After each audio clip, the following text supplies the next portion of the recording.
Hi everybody, this is Judy at Judy in the Kitchen. Today we're talking about carrots, and I have a list of specific food and flavor combinations that are known to work well with carrots. So if you're looking for some new recipe ideas, hopefully this will help you out.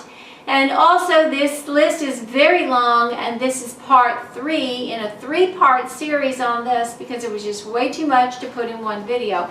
So if you haven't seen the other 2 parts, I've got the links below. Hopefully this will help you out. Combine carrots with garlic, potatoes, and thyme.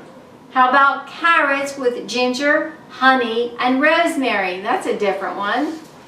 Carrots with ginger and orange or other citrus fruits.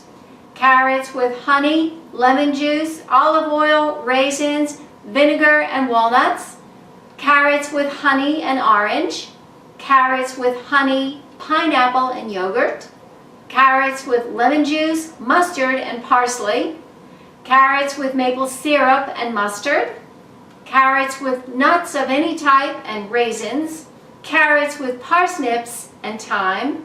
Or carrots with sesame seeds and sugar snap peas. Well, I do hope this helps to give you some new ideas for something different to do with carrots. This is Judy at Judy in the Kitchen. Bye for now.